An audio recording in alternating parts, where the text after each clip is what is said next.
Ticket के ऐलान से पहले पूर्णिया में जाप सुप्रीमो पप्पू यादव ने प्रणाम पूर्णिया महारैली को संबोधित किया। महारैली में लगभग 50,000 लोग पहुंचे हैं। इस महारैली में 5 लाख लोगों के उमड़ने का दावा किया गया था। पूर्णिया के रंगभूमि मैदान से पप्पू यादव शक्ति प्रदर्शन करते हुए पप्पू यादव ने अपने एजेंडे को लोगों के सामने रखा। इस दौरान उन्होंने भ्रष्टाचार, अफसरशाही, पलायन और भूमि विवाद के मामले पर बोलते हुए कहा कि उनके सांसद बनते ही 5 महीने के भीतर इनका समाधान निकालेंगे या फिर 6ठे महीने रिजाइन दे देंगे। महारैली में पप्पू यादव ने कहा कि मेरे देश के पीएम और सीएम से सवाल है कि देश के 84 करोड़ लोगों को 5 किलो अनाज के भरोसे क्यों रखा गया है। ये व्यवस्था कब सुधरेगी? सीमांचल और कोसी की गरीबी कब मिटेगी? बाढ़ का अभिशाप कब खत्म होगा? सीमांचल के लोग कब तक गरीबी में जिएंगे? आगे उन्होंने कहा कि उनकी दिली इच्छा है कि वे महागठबंधन से चुनाव लड़ें, मगर इसके लिए वे पूर्णिया की सीट से समझौता हरगिज नहीं करेंगे। मरना पसंद होगा मगर पूर्णिया को छोड़ना पसंद नहीं होगा। मेरे मुंह पर ही फेंका गया, बोला रात होने दो, मार देंगे। हमने कहा मरना मंजूर है, लेकिन एक के बाद जब पप्पू आ गया, एक भी बिहारी को छू दिया, या तो मैं जिंदा रहूंगा या तो गुजरात का जिंदा रहूंगा। आप पूछिए कौन हिम्मत किया था।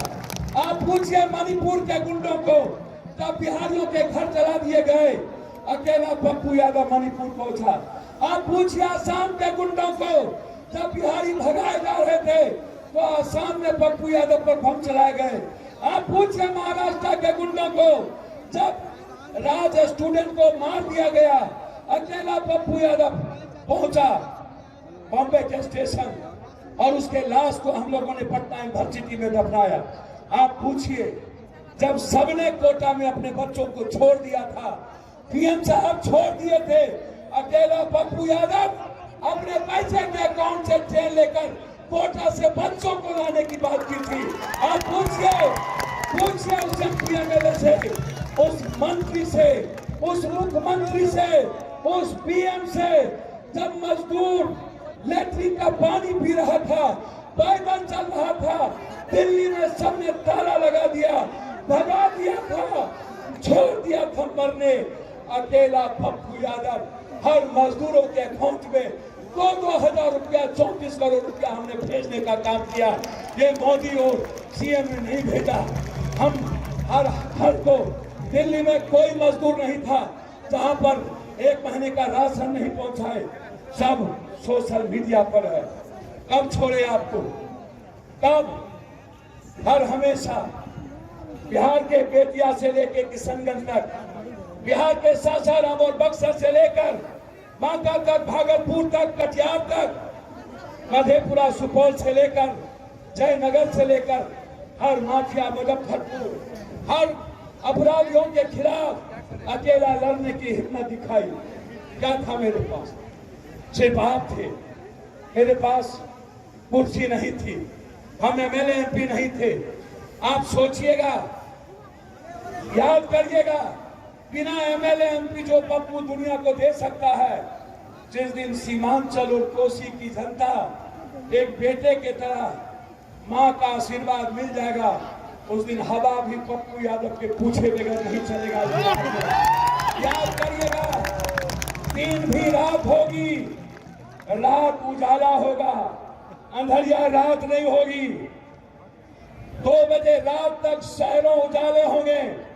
12 बजे तक हर पूर्णिया, हर इलाके की बेटी, हर मां, हर बहने, किसी कोस्ता में, किसी बरिस्ता में, किसी जगह अपने भाई और अपनी मां के साथ, अपने पति के साथ मुस्कुरा रहा होगा। याद करिए वो सपना, जब आपकी आंख में आंसू नहीं होंगे, जब आपके भीतर ये उम्मीद खत्म हो जाएगी। जहां से दुनिया का रास्ता बंद होता है, वहीं से पप्पू यादव का रास्ता शुरू होता है। सारे रास्ते बंद होने के बाद मैं क्या चाहता हूं मां? मैं चाहता हूं हर बेटी पढ़े। मैं वादा करता हूं 10th के बाद जिस बेटी को पढ़ने के लिए पैसा नहीं होगा, यदि मैं शादी करने के लिए अपनी बेटी की मदद कर सकता हूं, तो पढ़ने के लिए भी एक पिता की तरह अपनी बहन और बेटी की मदद करूंगा। ये वादा है मेरा। मैं आपको वादा करता हूं, जो बेटी मां यहां बैठी है, जिस घर में इंटर किया हुआ बेटी होगी, उसका सर्टिफिकेट लेके आ जाना। मैं नौकरी दे पाऊंगा या नहीं, लेकिन बगैर उस बच्ची को रोजगार दिए पप्पू यादव सोएगा नहीं, ये मैं वादा करता हूं आपको। मैं वादा करता हूं 5 साल के अंदर हर मोहल्ले में 200 आदमी, 200 इंटर किया हुआ बेरोजगार लड़का हो या बेटी, 10,000 परिवार को पप्पू यादव यदि रोजगार नहीं देगा, ऑनलाइन होगा, ऑनलाइन सब देखिएगा। कितना बोलूं तो आदमी कुछ नहीं रहने के बाद, हर घटना में जाने के बाद, हर गरीब की जिंदगी के लिए जीता हो, हर की उम्मीद हो बच्चे की तरह।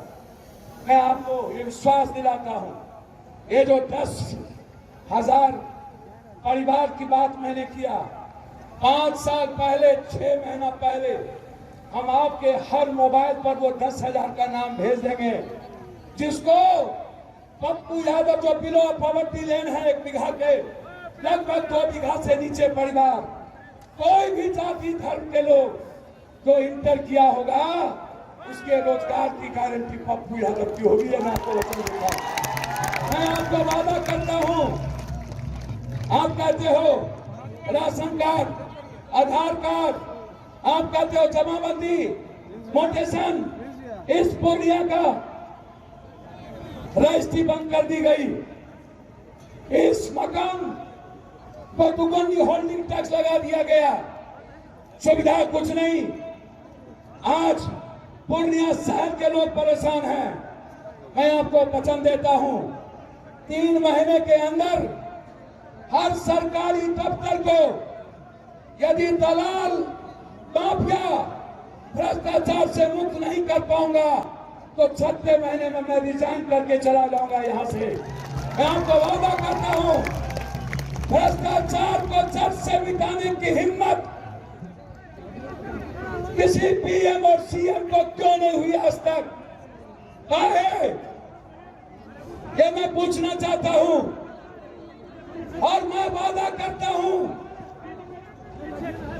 यदि सीएम मोटेशन जमाबंदी में यदि किसी गरीब के कागज के ओरा फोड़ी में पैसा दे दिया, या तो पप्पू यादव रहेगा, या तो वो सीएम रहेगा, या तो वो सीओ रहेगा।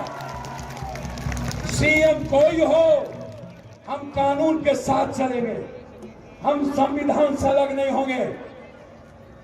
हमें गोली खाने आता है, हम सीओ के घर के आगे मरना पसंद करेंगे, लेकिन सीमांचल और कोसी की जनता के जेब से पैसा निकालने की औकात नहीं देंगे। मैं आपको बता के जा रहा हूं, नहीं चलने देंगे भ्रष्टाचार।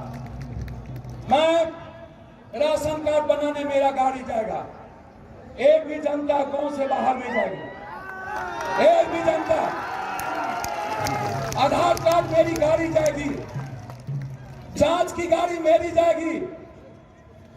डॉक्टर साहब, मैं आपसे मेरी लड़ाई नहीं है, मेरी लड़ाई है पीएमसीएच से, मेरी लड़ाई है स्वास्थ्य विभाग से, मेरी लड़ाई है ये जबरदस्ती का महल खड़ा कर देने के बाद 72% डॉक्टर नहीं है, टेक्नीशियन नहीं है, लैब नहीं है, कोई इलाज नहीं है, दवाई नहीं है, अल्ट्रासाउंड नहीं है, सीटी स्कैन नहीं है, एमआरआई नहीं है, जांच नहीं है। या तो लड़के सरकार से जांच फ्री कराएंगे, या तो पप्पू यादव जांच खुद करवाने की ताकत रखता है। एक भी गरीब का जांच का पैसा नहीं लगेगा। 6 महीने के अंदर एक भी अस्पताल आपको नहीं लूटेगा। जो उसके फीस होंगे, आपको कहीं जाने की जरूरत नहीं। यहाँ जो माँ बेटी बैठी है, आपको जो भी जरूरत हो, आप अस्पताल नहीं जाएंगे, आप ब्लॉक नहीं जाएंगे, आप सीधा पप्पू यादव अपने भाई के पास आएंगे, अपने बेटा के पास आएंगे। मैं और मेरा आदमी आपके कामों को कराएगा, आपको कहीं जाने की जरूरत नहीं पड़ेगी, आप कहीं नहीं जाएंगे। इलाज आपका कहाँ होगा, मैं चलूंगा, आपको कहीं जाने की जरूरत नहीं है। अल्ट्रासाउंड कहाँ होगा, सीटी स्कैन कहां होगा? पटना में मेरे 10 आदमी, दिल्ली में मेरे 5 आदमी, पूरे भारत के लिए मेरा घर खुला, पटना खुला, पूर्णिया खुला, खुर्दा खुला है। हिम्मत पीएम साहब, कहिए ना। आयुष्मान कैठो मिला? कितने को मिला? जनधन कितने को मिला? मैं वादा करता